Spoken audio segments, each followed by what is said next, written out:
Salut à tous, de retour sur le stand de Tsar avec notre ami Jixon Chicha. Yo tout le monde. Bon bah Jixon, on va faire une petite interview. Avec plaisir. Donc je vais te demander de te présenter déjà, même s'il n'y a plus vraiment besoin de le faire. Il n'y a pas de souci. Alors qui es-tu? Alors moi, youtubeur, influenceur, on peut appeler ça comme ça maintenant. Je fais une présentation rapide ou ça va aller avec les questions? C'est comme tu veux, 25 fais ans comme chez toi. aujourd'hui, ça fait 8 ans je crois que j'ai commencé les vidéos sur YouTube. Et aujourd'hui, on essaie de diversifier un petit peu le contenu avec le taf. Avec Tsar, avec Revoshi, etc. Parce qu'aujourd'hui, faire du contenu par rapport à la chicha, ça reste compliqué sur les réseaux, vu qu'il y a un boycott des réseaux. Donc on essaie de s'accrocher malgré tout. Qu'est-ce que tu penses du monde de la chicha aujourd'hui, ces dernières années? Compliqué depuis le Covid. Très Ouais. compliqué. Très compliqué parce que le Covid a mis un frein Ouais. énorme niveau création de contenu, les boycotts aussi des réseaux. Tu le ressens sur ton contenu? Ouais. Pas des gens, mais plutôt des plateformes, que ce soit YouTube, Ouais. Insta, Facebook. On l'a vu avec les groupes Facebook qui se sont tous fait sauter du jour au lendemain. YouTube, ça a commencé. Instagram, maintenant, ça devient compliqué. Faut payer pour publier. Et même ça, avec de la chicha, ils acceptent pas tout le temps. C'est compliqué, ouais. Donc c'est très compliqué. Et toi, tu parles plus des algorithmes. Sur tes différentes plateformes, tu ressens que tu as moins de visibilité qu'avant? C'est ça, parce que en faisant des sondages sur d'autres plateformes, ou même avec les gens, tu fais encore des vidéos, on n'était même pas au courant. En faisant des sondages, les gens reçoivent même plus de notifications Ouais, à cause de cette censure-là. Et d'accord. l'algorithme change tellement, là que tu vois qu'il y a vraiment un gros boycott des réseaux sociaux. Alors Jixon, est-ce que tu peux nous dire aujourd'hui, alors ta marque, ton modèle préféré, tes préférences? Aujourd'hui, honnêtement, je sais pas si ça le fera à tout le monde. Moi, ça me le fait. Bon, je fume tous les jours depuis longtemps, même si j'ai commencé largement plus tôt, même très jeune. Ce que je conseille pas, faites pas comme moi. J'ai commencé à 11 ans, mais depuis mes 17-18, je fume tous les jours. Et au fur et à mesure du temps, vraiment, je me suis posé. À l'époque, j'étais vraiment en mode custom, me faire plaisir avec certains modèles. Mais aujourd'hui, j'ai juste un modèle, j'ai envie de fumer, le reste, je m'en fiche. Maintenant, je fume sur du Tsar ou des Alpha Hookah, mais vraiment, la chiche, je m'en fiche un petit peu. D'accord, donc il n'y a pas un modèle où tu te dis ouais, ça c'est ma chicha quoi? Non, Pas spécialement. ouais, c'est ça. Il y a un nouveau modèle qui sort, je vais le tester un petit peu. Je vais avoir ma période dessus où je vais le saigner. Après, je vais repasser sur des classiques, quoi. D'accord. Et pour toi aujourd'hui, quel est le meilleur rapport qualité-prix? Un modèle où pour toi c'est vraiment le meilleur rapport qualité-prix que tu conseillerais à n'importe quel type de fumeur?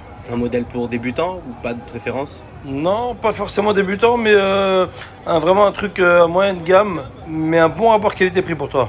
Le qualité-prix, dans le classique, Tsar pour commencer. Après les Dume H2, elles font un bon taf, même si c'est énormément de copies, etc. Certaines qui sont quand même pas trop mal.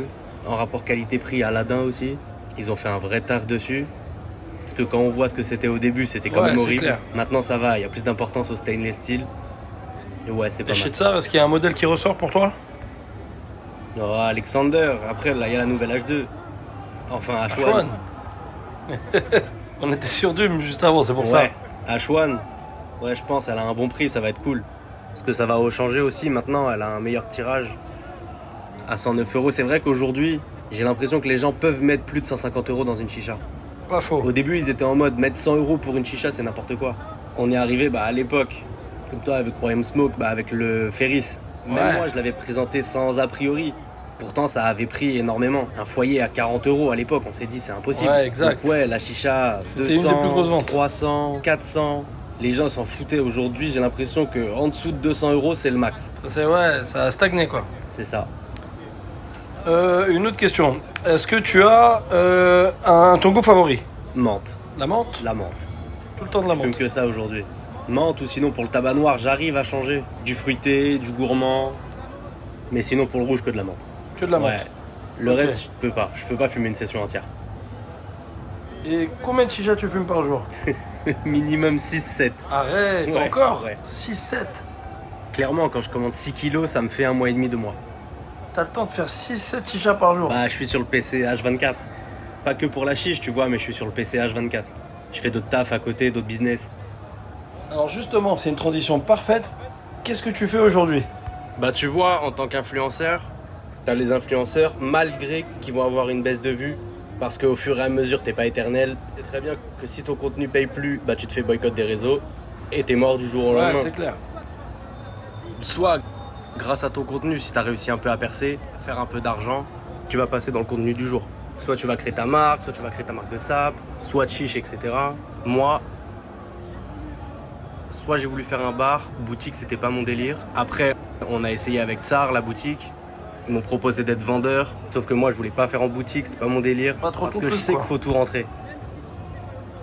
Tu conseilles les petites chichas, tu vas devoir les rentrer parce que malheureusement, tu vas avoir de la demande. Il y a de la demande. Moi, je sais que même si on les avait en boutique, j'avais du mal à les conseiller. Ok. En tant que vendeur, ça me va, mais en tant que boutique, je pourrais pas rentrer tout. Je sais que j'arriverai pas. Après, on sait pas, peut-être plus tard, à voir. Dès que le Covid sera passé réellement, parce qu'aujourd'hui, t'es pas à l'abri de fermer Ouais, effectivement. la superficie, mais sinon, ouais, dans la crypto. Dans Là, la je suis mieux crypto. dans la crypto. Donc là, toi, actuellement, t'es dans la Ouais. crypto. C'est ton taf. C'est ça. D'accord, à plein temps. Ouais. Ok. Ça marche. Dernière question. Est-ce que tu as une anecdote à nous raconter avec Royaume Smoke? J'en ai plusieurs. Déjà, je crois que c'était 2017. Royaume Smoke, vous faisiez pas de chicha. Pardon? Vous faisiez pas de chicha à l'époque. 2014. 2014. Ouais, 2013. Non, 2014. 2013. Ouais, vous avez commencé On a avant. ouvert en 2013. Ça devait être 2014. À l'époque, je sais plus c'était qui, Chicha Time, je crois. Ou un truc Ouais. comme ça, je sais plus. Ça date. Vous aviez lancé un concours, je crois, pour les préparations de foyer en fruits. Exactement. Et déjà, j'avais commencé là-dessus parce que moi, je faisais des vidéos de tout et n'importe quoi sur YouTube, mais après, j'ai tout supprimé. J'avais fait Kalash, BMX, rap, c'était tout et n'importe quoi. Du coup, quand je suis rentré dans le groupe Chicha, ça a partagé énormément. Je sais plus c'était quoi, un foyer pamplemousse, je crois, un truc comme ça. Et après, du coup, j'ai commencé comme ça YouTube. Je me suis dit pourquoi pas faire un foyer ananas. Et du coup, j'avais gagné le concours. Et du coup, c'est comme ça que je vous avais connu.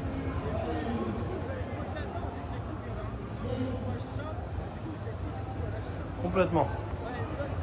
Sinon, à l'époque, au RS17, hein, RS17. Ah, t'étais beaucoup au RS17. où je passais le Il y avait plus des de temps. ateliers, tu te rappelles? C'est ça. C'est la journée où j'ai fumé le plus de chicha. Ah ouais? Nuit blanche, arrivé là-bas à 8h, 14 chichas dans la gueule.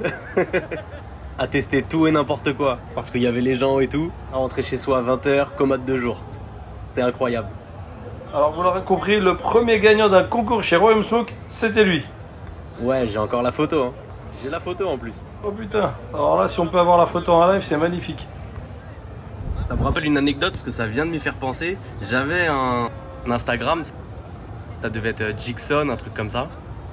Et je crois qu'il faudra vérifier, il faudra voir avec ma mémoire ou pas, mais je crois que c'était toi, ou je sais plus qui m'avait dit « Ouais, tu devrais réouvrir un Instagram. »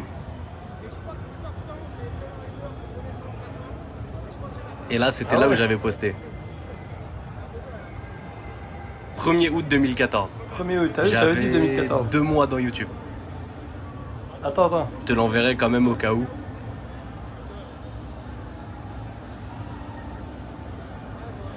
Bon, voilà moi. Voilà, c'était l'interview de Jigson Chicha. Merci à tous de nous avoir suivis. N'hésitez pas à liker, à mettre un commentaire, à vous abonner. Et à la prochaine pour de prochaines vidéos. Merci Et Jigson. avec plaisir pour un live à la rigueur. Avec je suis plaisir. chaud. Avec plaisir. Tu seras toujours le bienvenu. Merci. Salut tout le monde. Ciao.